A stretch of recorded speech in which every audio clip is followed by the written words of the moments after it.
Greetings, back again. So, it was 27 degrees last night, unseasonably cool, and it still gets warm in the daytime, but I decided that I'll sit down and try to do this at least twice a month, and well, we will take a look. You already know what we're going to look at, as you actually probably know more about this video than I do right now, because I haven't taken the screenshot to be able to use as the thumbnail for this video. So for me right now in my timeline, it is the last week of January 2022, and anticipating a Lunar New Year tomorrow, as well as Chinese New Year. So, before that gets started, I thought we would take a look at my favorite kind of ink. Let's take a look.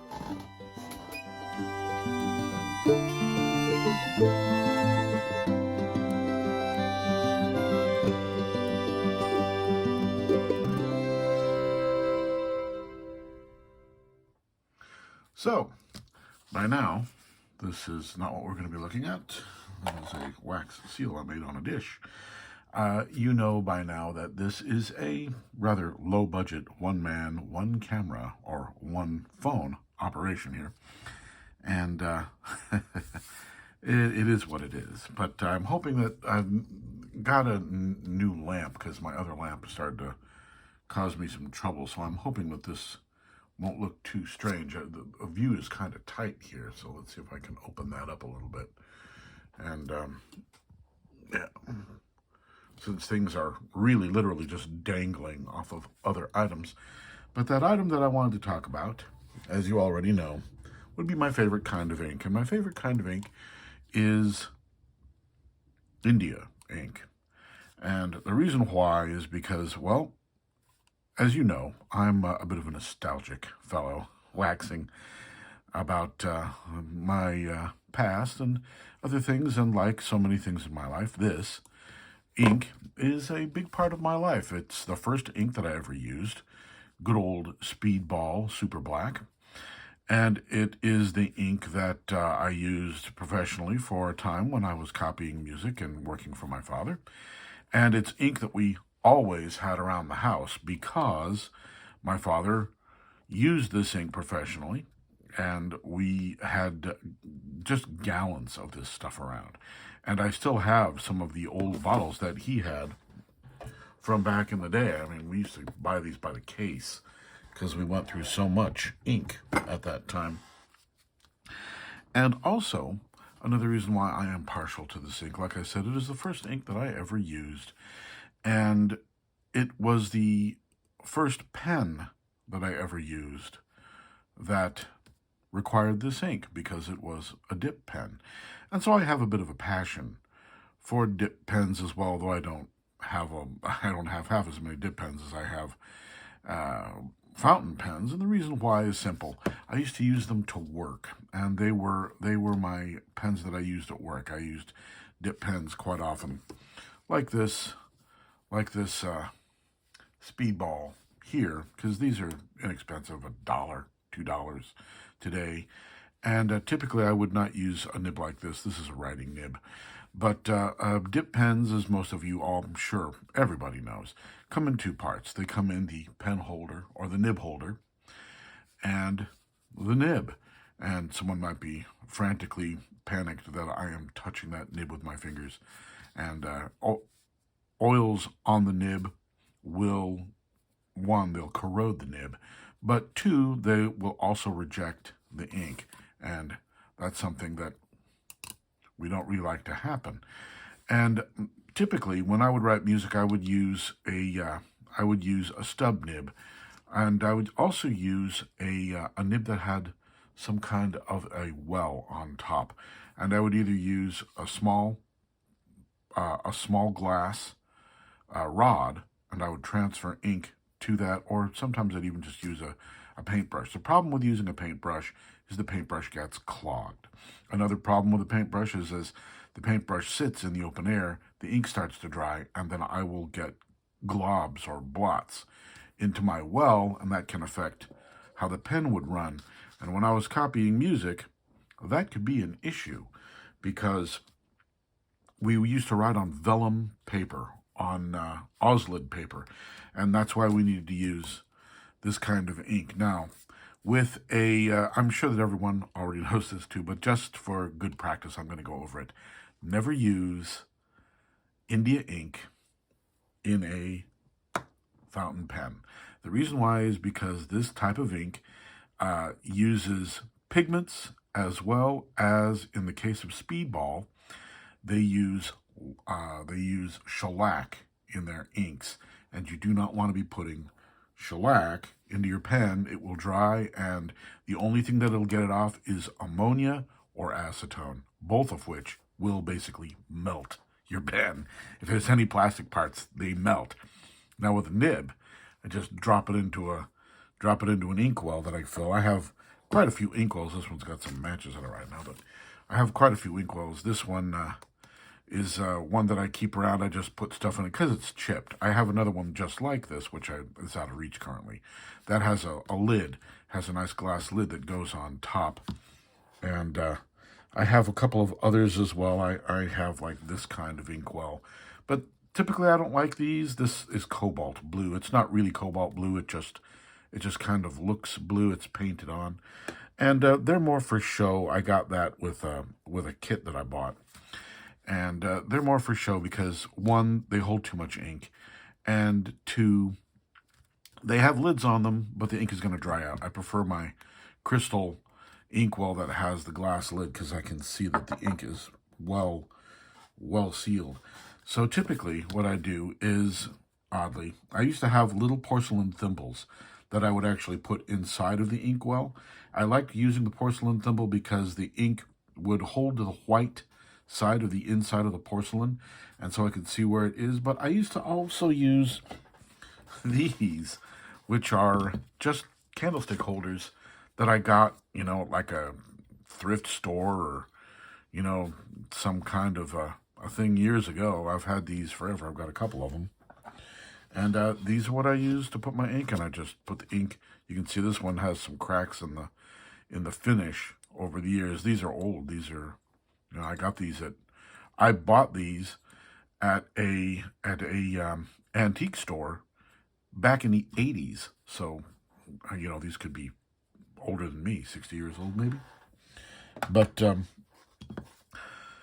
they work great because they don't hold a lot of ink.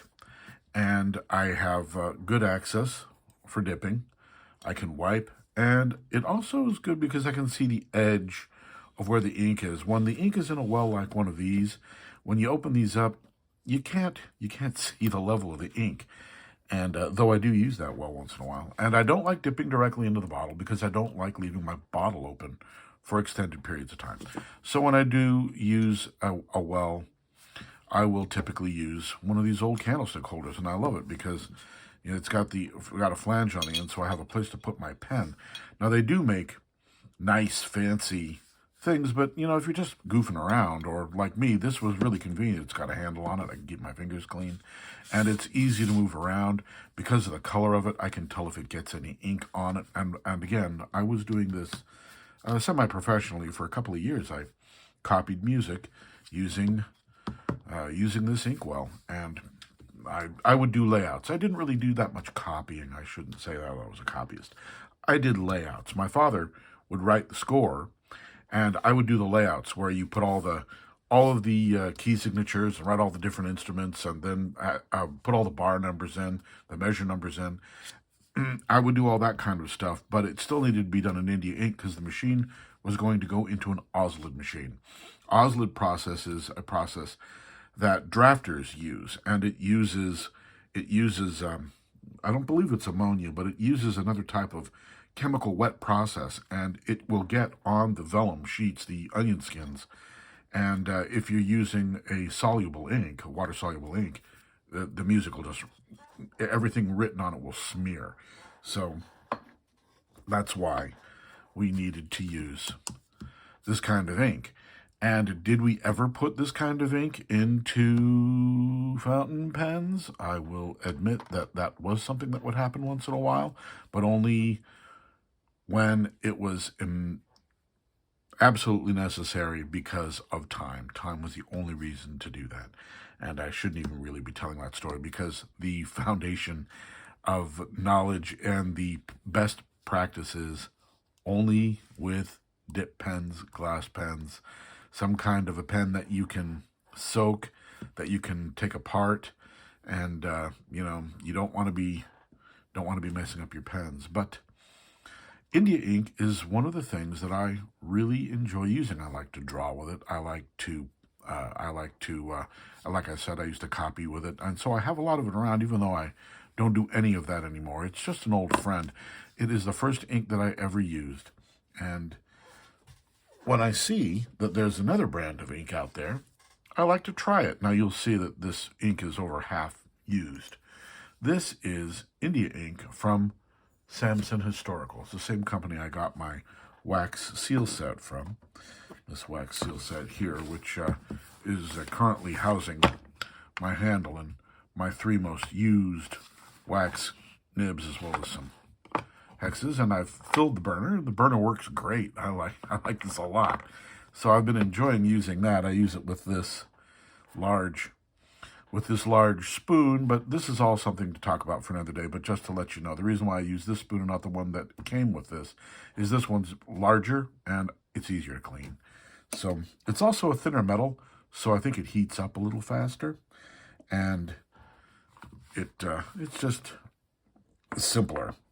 And then I've got a little stand. It's supposed to go over a candle, but these never work that well for that because it's not vented. And it's made out of wood. Oops, I'm getting shards of not wax, whatever this material is, this plasticky material. I just use it as a cooling table now for when I seal. But getting back to the India ink. This is Samson Historical India ink, and they are Colonial Outfitter from Lebanon, Indiana. And they actually are manufacturers of historically accurate leather goods. They also sell other products through their store, and one of the items that they had in their catalog is India ink. Now, the ink itself comes from North Carolina. They buy it in bulk, and then they bottle it and label it. This is a true India ink. It uses shellac as its binder. And one of the curious things I thought about this was the little pot here it's actually a threaded bottle, and they just put a fitted cork into the top of the bottle. And I guess if I really wanted to, I could take the cork out because messy. When you remove a cork, it can be a real mess. You've got to have some place to place it, and topic for to cover in a minute. But I'm sure I have a liquor miniature bottle someplace that uses the same cap. As these things tend to be standardized.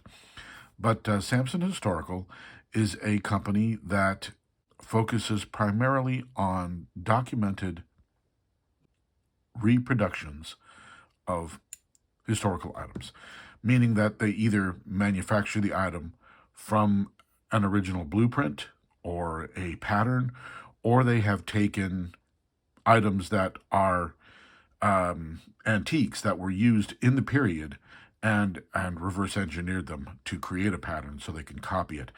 And the items that they manufacture are from colonial period, from the 18th century, 1700s, revolutionary colonial period. And I've always had a fascination with that because we had some friends who used to do. When I was a little boy, we had some friends who used to actually do reenactments of living history and go to the Renaissance Fair and things like that, though I know the Renaissance Fair is 300 years earlier. But, it all kind of ran in the same vein. But I like this ink. It's $5 for this 2-ounce Poe. Now, if I'm buying bulk Speedball ink, obviously this is going to be the bigger, better deal. I get 16 ounces for $11 or $10. Or I used to buy those big jugs for $6. Now they're twice as much, but that was a long time ago.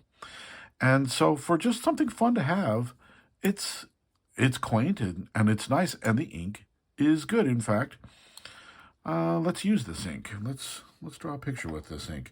India ink is a permanent ink, and in order to get the ink out of the bottle and into my well, I'll use these little pipettes. I've always known them as pipettes. I know other people call them pipette. Tomato. I don't know.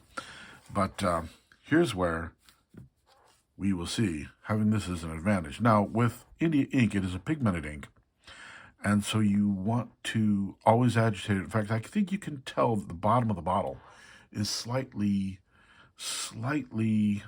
a smoky color.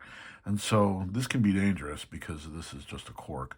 So I'm going to agitate this for a moment to try to lift that pigment that has settled at the bottom of the bottle out. The bottle is a smoked bottle. It's not clear. I can see that it's starting to lift off the sides now. This is another reason why I don't like leaving ink in inkwells, because even though it is a small amount, it will settle to the bottom, and then you've got to stir it. And when I stir it, I'm never certain that my ink is fully blended, and so I always like to make sure my ink is blended. So let's take a moment to just do this. Maybe I'll turn the camera off while I do this.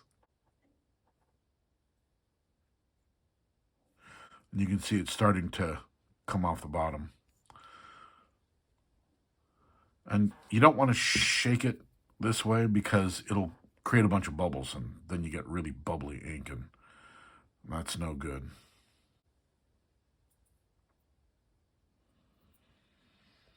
Been doing this for a while. It's pretty much separated, so I've pretty much blended back together. So I think I'm going to take a chance and give it a go. So we have our pipette. We have our India ink, and you can see, even though I wasn't really shaking it, there's lots of bubbles. I don't know if you can see those bubbles in there. Lots of bubbles. But for the most part, the ink is off the bottom. And the problem with the bubbles is when they pop, ink spatters all over the place. You get spatter everywhere. So here's why I don't like corks. One, they're hard to remove. And two, the ink dries and makes them even harder to remove. And three, they're a mess. Corks are messy. So I'm going to actually get another dish out here because I'm going to put the cork in it. I would put the cork right here, but I'm just going to do this. This is easier. So all those bubbles. Got to get all those bubbles. So I'm going to point this away from me. I'm just going to go in there and pop those bubbles. And let's see if we can drop some ink. Very good. And lots of bubbles. Let's get the bubbles back. Empty. Dip. Bring it up. Fill the bladder. And put in more ink. That's looking pretty good. Now, take our little cap. Put it back in. Whenever you use India ink, you always want to have water on hand. And I'm going to put this in here. I always keep some distilled water in a glass bottle. I have other water that I keep, tap water. I keep it in this plastic jug. You may have seen this before.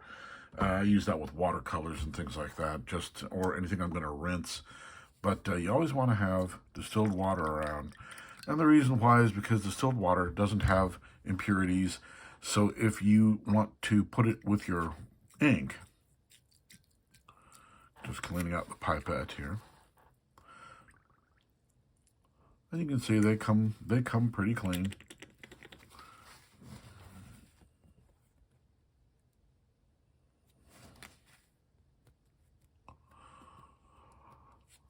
I don't reuse these that much. I'll reuse them once in a while because this one seems like it's pretty pliable. But sometimes when they get older, I just get rid of them because they'll split on the seam and then your ink obviously just gets everywhere and it's a horrible mess. Now I think I'm going to stop video here so I can completely clean this out, and I'll be right back. And we're back once again. As you can see, the pipette comes clean in water, very simple, and the dish comes clean in water. It works great. Now, the reason to use distilled water, I didn't really need to use distilled water to rinse out that pipette, but the reason to use distilled water with an India ink is because it's got no impurities in it. It's pretty much just H2O. And that's important because if I'm going to be mixing, once I need to rinse my nib, if I need to rinse my nib because they'll get gummy as you write, they start getting gummy. And then the ink doesn't flow as well. So every now and then you need to swirl it in a little bit of water. And I use distilled water for that purpose because there's going to be a small amount of water that's going to get into my ink. Sometimes I want to dilute my ink with the water. So keeping the water close at hand is another advantage. And using the same water that I use to rinse my nib once in a while is always a good idea, because if you have tap water, my aunt used to always say that she would never drink distilled water because if plants can't live on it, then humans, what will it do for you? And I tried to explain that the water is actually, for people, not a bad thing to drink distilled water because it has nothing else in it. It's just water. But that's why it's good for India ink, because India ink will grow, it'll get scunge in it. It will grow back like algae or like some kind of weird goo will start growing in your ink, and it'll start to smell bad. And yeah, even though it has shellac in it, we used to put ammonia. We used to cut the ink with ammonia sometimes, and and pour a little alcohol in it, and that will create a little more longevity. But the easiest thing to do is always keep your ink capped. Don't let it get hot, and keep it in a shaded area where it's less likely to grow mysterious green gobbers in it. And use distilled water when you go to dilute your ink. Now, a little pot like this, I would actually, it's down to about a little less than halfway, and I would put a little water in this. Maybe when it gets down to a quarter, I might put maybe a fifth of water into it, just to bring the level back up, because pigmented India inks are very, very dark. And for a lot of the things I do, like drawing, when I was working with the Oslin machine, I wouldn't dilute my ink. I would use everything was fresh. But now when I'm just drawing for fun, I can dilute it down, and as long as it still lays down opaque, I'm perfectly happy with that result. And opacity is what this kind of ink is all about. Let me get a sheet of paper.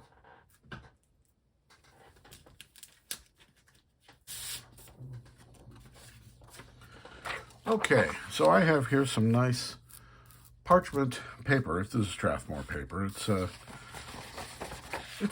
pretty nice paper. It's not the least expensive stuff in the world, but it's fun to write with when you're using a dip nib, right?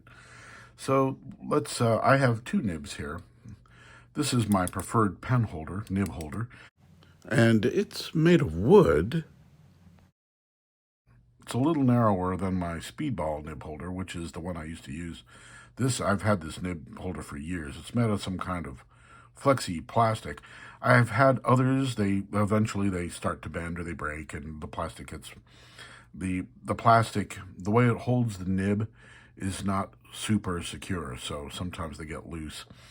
And this one uses a much more secure 4-point contact. Don't know if you can see that, but you could if I took the nib out, right? There we go. You can see it now. There we go. You can see that there's a little grippy thing inside of there that holds the nib in place. And holding the back of the nib is not a problem. It's holding the top of the nib that's an issue, where it will reject it. We didn't get that nib in all the way. There we go. Now it's in. All right. So let's just do some writing. Now, the difference is this with the hood. We used to call these hooded nibs. I don't know what the actual term for this is. It's a reservoir on top of the nib, and I just dip with it. Like I said, to make sure that I had consistent line, I would use a glass rod and draw ink into that or up or through the breather hole. But now that I'm just, doing things for fun, the line is consistent enough.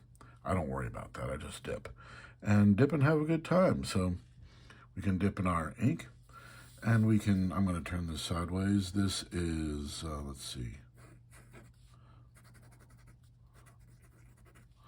Samson Historical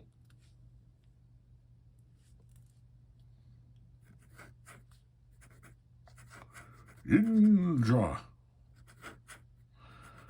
ink. And my 2 bottles also came very well packaged in a branded cardboard box.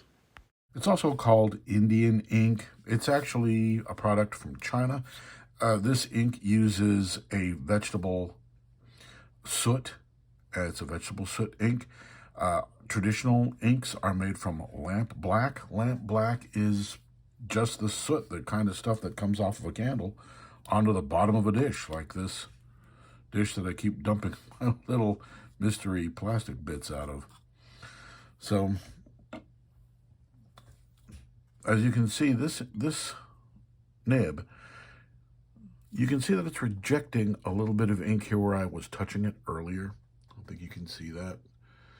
But the bottom of the nib, it's holding very strongly up to the breather hole, so I'm not going to do anything. But let's try making some lines. So here, see how long it lasts. We've got 1, 2, 3, 4, 5, 6, 7.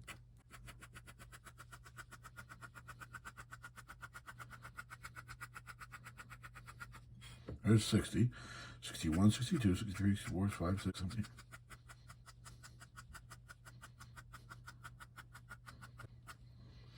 Now, in around 98, we start losing our traction. Now, this kind of paper is great to write on because it's less absorbent, so the ink will run longer on this kind of Strathmore parchment. And just out of curiosity, let's clean that nib up. I'm just going to clean the nib quickly. Just wipe it off. I'll take care of it later. This is the nib that I typically use. And let's dip that. You can see I haven't really touched this with my fingers so that I get good ink coverage over the entirety of that nib. And let's see what happens if we use this one. 2, 3, 4, 5, 6, 7, 8, 9, 10, 11, 12, 13, 14, 15, 16, 17, 18, 19, 20.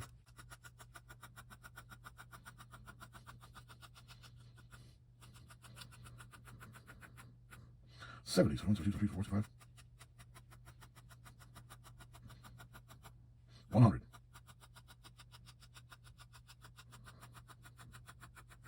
33, 34, 35, 36.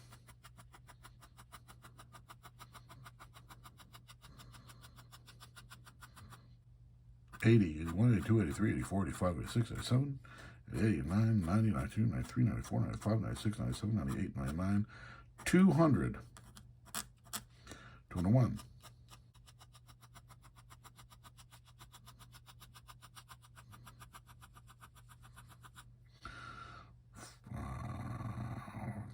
Oh dear, was that 47? 5 for 9, 50.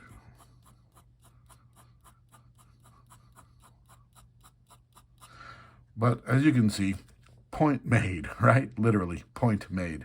You can write much longer with a reservoir on the top of your nib than with just a straight dip pen. Now, that being said, when I was a kid, we actually used quill pens. Like I said, we had friends who did living history, and we actually used to make quill pens. Well, I didn't make them. I would help temper them in the fireplace, and then my job, because I was a kid, was just cleaning them out and using a scraper on the outside, a messy, smelly, unpleasant job that no one else wanted to do. But we sat outside and had a good time and listened to the radio, and and it was a lot of fun. And I always ended up with a nice either turkey feather dip quill or a nice goose feather quill from the lady down the street. My sister once got a peacock feather, but it didn't really write. It wasn't a very good pen. But what they did was they put a little brass attachment onto it, and it would thread up and screw onto the back of like a Bic ballpoint pen. And so she was able to use this long peacock feather, and she had it for years. But point made, the hooded nib will continue to write, and I haven't been writing for a couple of moments, and sometimes you can get them to write again. And the reason why is because the ink is not as exposed to the air, so it dries less quickly. Now you can definitely see that the beginning of the line up here is not as heavy or dark, so it does get lighter. But when I was writing music, this was incredibly important because I would have to draw a lot of little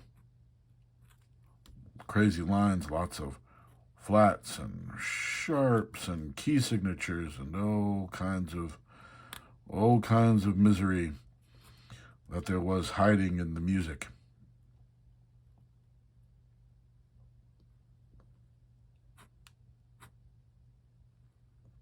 I used to use a different nib for it, of course. I would use an oblique or a stub nib, typically when I would do layouts. Another kind of ink and pen that I would use for layouts was a Rotring isograph pen. I have a bunch of old isograph pens. Some of them have died, and some of them are still very good. And I love the Rotring isographs, but they create a uniform line. And for calligraphy use in music, oftentimes you want to be able to have a little line variation. So I would typically use an oblique or a stub type of nib or a music nib. The music nibs are great because they run fast, but they run fast, meaning they'll run out of ink quicker too. So, 6 of one, half a dozen of another. You've got to decide what your needs are. But with a quill pen, they'll actually write someplace in between these two. They'll write a little longer than your standard Steely, and they'll not write as long as a hooded or reservoir nib. So, because we haven't dipped it and we're still going. So yeah, an incredible amount of ink can be had from one of these nibs. And when the nib starts to write a little clumpy or stop working as well, of course, you just dip it in a little water. And I, again, like to use distilled water for that purpose because I'm going to be dipping my pen back into my ink, and that water will be getting into the ink, and I don't want anything corrupting my ink when I put it back into the bottle, because when it goes back into the bottle, obviously, if there's going to be any biological contamination in the ink, it's going to get in my bottle, and then I'm going to end up with an issue of my ink spoiling when it's capped in the bottle. So, oops, good thing I was careful about that. Almost did myself in. That must have been all of my ink. There we go. There we go. Got a little googly-eyed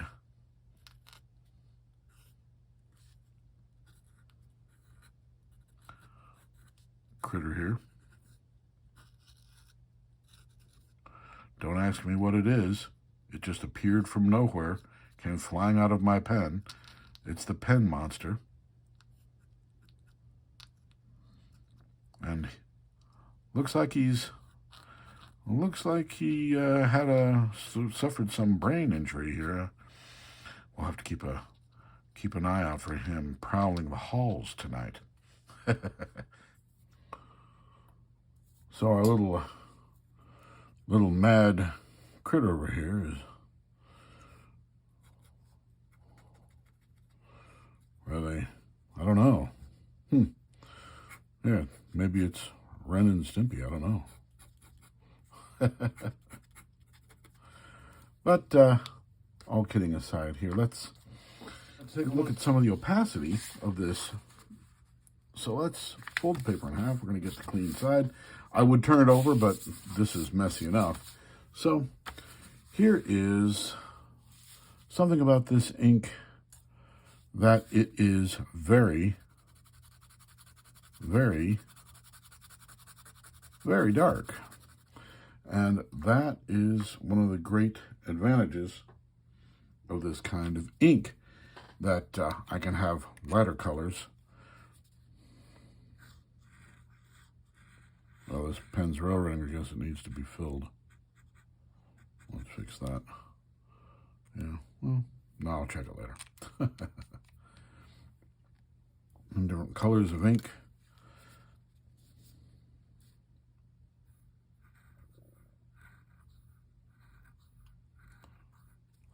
And you can see this is a stub nib. I like this stub nib because it's something that kind of nib that like I said, I used to use for writing music. Yeah. But we have colors that we can lay down, and then we can take then I can take my India ink, and I have no difficulty in covering over that other ink. There is no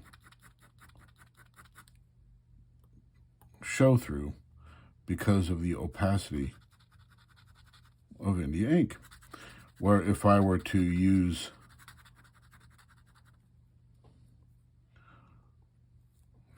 this pen over this ink, you can still see the line underneath, obviously, because this is a lighter ink. But even if I were to use this pen and try to cover up that,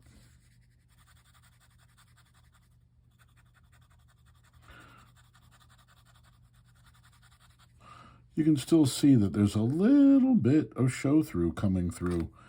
But with the India ink, it pretty much it'll blot out the sun if you put it on thick enough. Because India ink, like I was saying, is made from carbon pigment suspended. India ink typically is suspended in shellac. Now, when I was a boy, we referred to India ink as ink that was suspended in shellac, and Chinese ink as ink that was just suspended in water. The carbon, the microparticles of carbon from lamp black or from vegetable black, soot, would be just suspended in water. And so because it was only suspended in water, it was still liftable. You could still move it after it was dry. My grandfather used to make some of his Japanese ink. He used to actually use varnish because he liked the shiny, almost porcelain look that it would have when it was dry. It was hard and raised and very pretty. It looked like a porcelain or a high polished resin. Whereas shellac tends to be a little more flat. It's very shiny when it's wet, but then it gets flat as it dries. Okay. Another thing you'll notice is I am using a paper towel. With my fountain pens, oftentimes I'll use a paper napkin like this. I like paper towels better for the India ink. It holds the ink better and keeps it off of my hands. That's one. And it's also more absorbent, so I can get the ink more reliably out of the little grooves in my pen. I can also wad it up and clean the bottom of the nib. Very important to keep the bottom of the nib clear, because this is where any clumps or hair or anything like that gets on it, and much consternation from that. So you have to be careful when using something fibrous like a paper towel, but sometimes the paper towels are an advantage over napkins, even though these are more lint-free because of the absorbency. So, let's draw a picture. Now, I am going to be replacing this audio because I'm going to be speeding this up in a moment, and it's going to be sounding a little different from now on. I hope that will be not too shocking to people. And this is my Strathmore Mixed Media Journal. It's a vellum paper, and it's a little better with water than our the other books that I tend to use, which are Bristol Smooth. And these are actually, all of these pictures are pictures that I have drawn using this Samson Historical ink. It is very much like the Speedball ink, and I have to wonder, Speedball being made in North Carolina. But I was unable to determine that, even after making an inquiry to Samson Historical myself. They were very friendly, but wouldn't necessarily confirm my suspicions. And let's dip and we'll get started. Zoom, here we go. So as I was saying, the family down the street, when I first learned to write with a pen, I actually learned at school. It was an international school, and the first pen that I ever used was actually a dip pen with Speedball India ink. I recognized the bottles that they were drawing the ink from as the same ones that my father used. And the teacher came around and put we had these writing tables that were on our desks that were screwed into the desk. And one little section was square, and the teacher would come and set down our inkwell into the little square hole. And in the round hole on the left-hand side, there it was just always left empty. And I found, after talking to my friends down the street, the girls who lived down the street, that was actually for a candle. And they were very much involved with all things reenactment and living history. And so they knew all kinds of fantastic stories, and they were also very much into the Bronte sisters.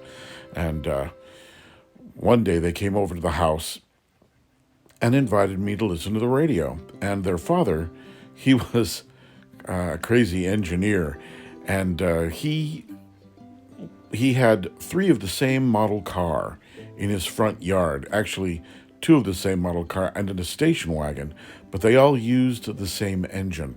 And he would actually take the carburetor off of his weekly driver and put it onto the station wagon that he had, so that on the weekends they could go on family outings.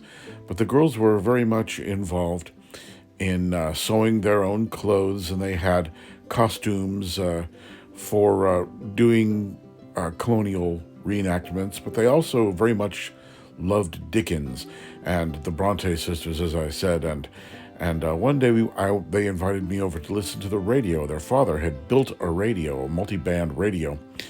And when I got to the house, I must have been maybe 8 or 9, but I came to their house, and the radio was not in a case, in a box. It was bits and pieces that their father had soldered together, and it went all the way across the top of their mantle in their living room. And their fireplace was set on a corner, and so it had two sides. The mantle went around the corner, and the radio stretched all the way around, all kinds of glowing bits reflecting off of the white brickwork of their mantle.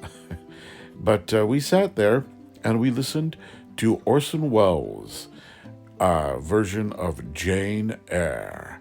And we sat there, and Mrs. Neswald was the mother. She was tempering feathers. They had geese, and they had friends who also had geese and ducks and turkeys and all different kinds of fowl. And the large animals, they would keep the feathers when they would molt. There weren't that many, but they would gather them all together, and they put them in these cardboard boxes, like rose boxes. And then once in a while, I would go over to their house. I'd ask her if I wanted to come over, and I remember this was one of the first times I ever did it. They had in their fireplace, because it was on a corner, it had two sides. It was a gas fireplace. And they had lava rocks in it normally, but they removed the lava rocks, and it was just sand. And the fire was coming up through the sand in the middle of the fireplace. And their mother was moving the sand with a friend, with this, I think it was her aunt. I think it was the aunt of the girls, and they were moving the sand, and we would, when the sand, she would bring the hot sand to our side, and we would put the feathers into the sand. And the eldest son, he was in high school. He was tasked with cutting the ends of the feathers off so that we could pour sand inside of the feathers. And we would pour this hot sand in the feathers. And the first time I did it, I didn't want to draw the sand all the way to the bottom because it was hot, and I felt like it was going to burn my fingers. And so on a couple of them, I kind of cheated a little bit and didn't go all the way to the bottom, much to my dismay later on, because after we had tempered the feathers, we put them into the box, and the youngest daughter, Sarah, and I went outside on the patio, and we had to clean the insides of the feathers. And so we had little button hooks and pipe cleaners. And pipe cleaners, if you've ever handled a pipe cleaner, it's not just soft. It's like it's got copper fibers in it wrapped in cotton, and they can hurt your fingers. And so we would have to reach way up into the quills to get all of this chaff out. There would be like stringy bits and dried scale.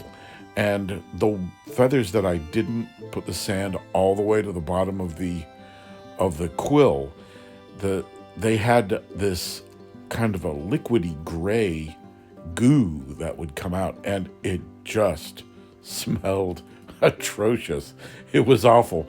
I definitely learned my lesson that, definitely get the sand all the way to the back. Now, as you can see, as we're going through this picture, I'm using my M-Gram watercolors, which are a honey base watercolor. I love these colors. I think that they're just very vibrant and true and smooth running. But you can see that this India ink, the line work on this is holding very fast. There's no lifting of pigment. I will get a lot of lifting of pigment if I use fountain pen ink, because the pigments, not being on a varnish or a shellac, they don't bond to the paper as tightly. There's no real strong chemical bond as the shellac dries to the fibers of the paper. They're just permanently locked in. So there's very little carbon lifting as I go about painting little Jane Eyre here under the watchful eye of the evil Mr. Brocklehurst, as the night burns. She's copying verses of the Bible under his scornful watch. And I was, but back to my story. We were out on the back patio, me and Sarah, and we were cleaning these pens. We were scraping the outsides with what looked like icing knives for icing cakes, and we would ice them all up.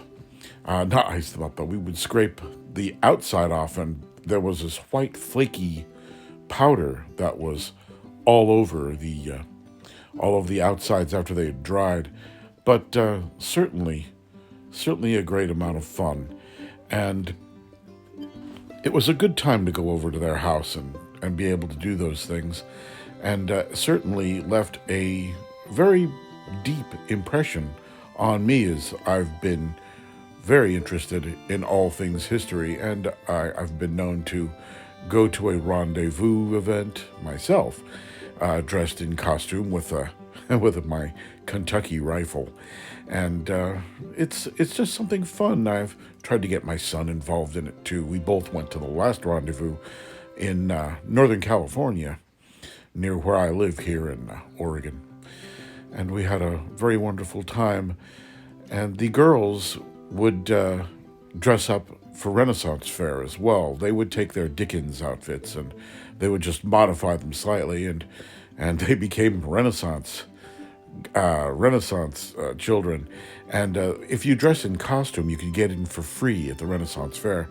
And we went to the fair, and there was their aunt, and she was wearing a handmade apron that she had sewn with 4 or so pockets on the front, and in the pockets were the quill pens that we had been making out on the patio. Now, I never cut a nib for any of these. That was always done by David, their eldest son. He was doing it with an X-Acto. He wouldn't let me near a knife when I was 8 years old. But here is the finished picture of Mr. Brocklehurst and Jane Eyre. I will be posting a close-up at the end of this. Okay, well, as you can see, I did change my sweater. Thought that would be a prudent thing to do since the other one was light-colored. And this is an older sweater. It's all getting all balled up. So if I get a little ink on it, it's not going to drive my wife crazy, and I'll find myself in the doghouse. But we're going to now take this ink and put it back in this bottle. So how do we do that? Pretty simple. Simple stuff. Once again, little dishes make it simple. Yeah, these are just like Dollar Tree dishes. You might be able to find something suitable at a Dollar Tree. These are just convenient for me, and I liked having them. So just whoop, take it out, put it back in.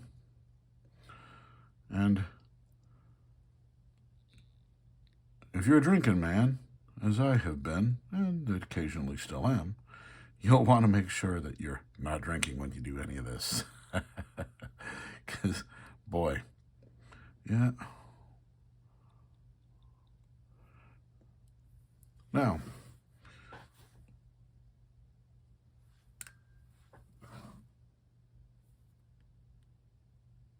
this cork does a good job of sealing this bottle. I've had no trouble with the ink really drying out. And you can see that I've used this ink for a while. And the reason why is because there are people out there who do wonderful, wonderful ink videos, and they go into the properties of the ink. They talk a lot about the ink at length. And obviously, I don't have the breadth of knowledge that they do. I've used different India inks over the years of my life.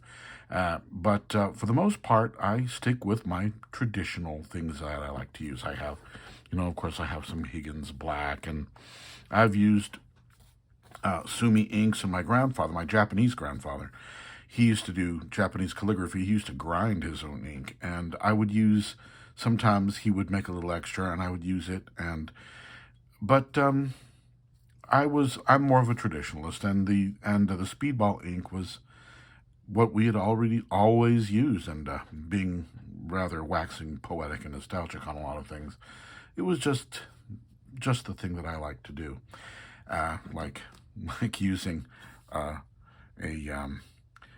Jack Sprat could eat no fat, or Jack jumped over to the candlestick kind of candlestick here, but instead of what traditional inkwell, it's just I find this a little more convenient to move around, but I like this. I like this ink, and because I don't feel that I have the same amount of command over these types of products as other people who, they do it professionally.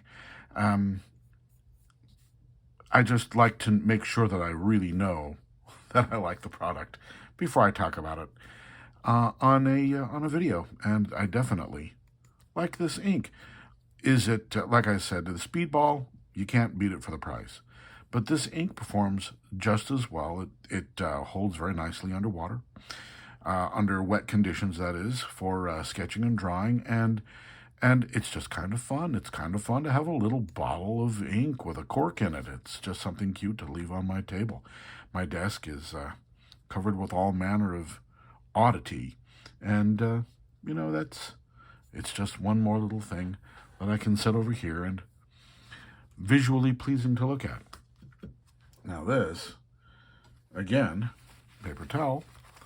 So we'll just take the paper towel And I can either dip it in a little water, or in this case, I think I'll just run it dry. Just grab it, stir it around, and pretty much it's going to come clean. I'll rinse that out with a little water. And as you can see, the ink just comes right out. Not too much fuss, not too much muss. All things are good. Everything is disposable. These are reusable. Life is good. So, I hope that you enjoyed this video. And one other thing. When I do use paper napkins and I wipe off a pen, I don't grip the pen because these will scratch the plastic on your fine pens. So, just that little aside. So, I hope you found this interesting, and we'll see you next time. Thanks for watching.